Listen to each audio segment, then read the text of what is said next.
Entrepreneurship का मतलब कि ऑर्गेनाइजेशन डेवलप करना, रिस्क लेना, इन सारी चीज़ों को मर्ज करके एक ऑर्गेनाइज्ड वे में स्टार्ट करना कोई चीज़, ठीक है।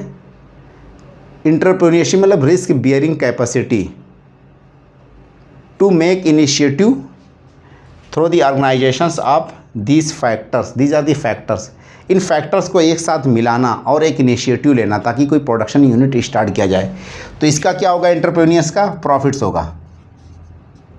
ये सारी चीज़ें जो भी हैं, दीज आर दी इनकम्स, किसके लिए, हाउस होल्ड के लिए, सोसाइटी के लिए, दीज आर दी इनकम्स क्या हो जाएंगी, these are incomes for society. जब सोसाइटी के लिए ये सब इनकम है, हाउस होल्ड के लिए, सोसाइटी के लिए इनकम है, तो इस इनकम से फाइनली ये पैसा कहाँ खर्च करेंगे, कंजम्पशन पे या सेविंग पे। किस पे खर्च करेंगे, कंजम्पशन या सेविंग पे।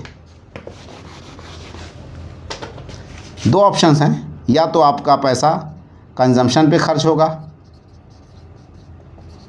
या आपका सेविंग पे।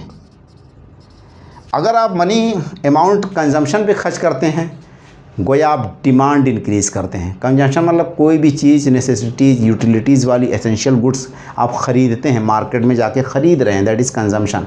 तो कंजम्पशन एक्सपेंडिचर क्या करेगा, एग्रीगेट डिमांड, यानी कंट्री लेवल पे आपका डिमांड बढ़ेगा। क्या करेगा ये, अगेन एग्रीगेट डिमांड्स आपका इंक्रीज़ होगा, बढ़ जाएगा, ठीक है। तो एग्रीगेट डिमांड्स को ये इंक्रीज़ करेगा, बढ़ाएगा कंजम्पशन एक्सपेंडिचर। दूसरा, आपने क्या किया, उस पैसे को सेव कर लिया, या तो अपने पास, तो अपने पास अगर सेव करेंगे तो यही वाली कंडीशन आएगी कि बुलियन, रियल एस्टेट की तरह ही आप सेल्फ सेविंग है नहीं, सेल्फ सेविंग, तो ये यूज़लेस हो जाएगी। ये चीज़ें क्या है, एक तरह से यूज़लेस होती हैं, क्योंकि इससे कोई प्रोडक्शंस नहीं होता, इससे कोई वैल्यू जनरेशन नहीं होता, वैल्यू एडिशन नहीं हो रहा है। अगर आप अपना पैसा, अपना मनी, अमाउंट, फंड, इन सब चीज़ों में यूज़ करते हैं तो वैल्यू एडिशन नहीं हो रहा है। अगर आप यही सेविंग कहाँ पे जमा करते हैं, डिपॉजिटेड इन बैंक्स, इस जगह, ये जो पॉइंट आपका डिपॉजिटेड इन बैंक्स, कहाँ पे, डिपॉजिट इन बैंक्स। तो बैंक्स के लिए क्या है, ये एक तरह से फिर यही सेविंग बाद में बैंक लोगों को लोन दे देती है, तो उसी को हम कह सकते हैं इन्वेस्टमेंट्स। क्या है, इन्वेस्टमेंट्स। अगर इन्वेस्टमेंट बढ़ेगा तो इसका मतलब कि हमारा प्रोडक्शन बढ़ेगा।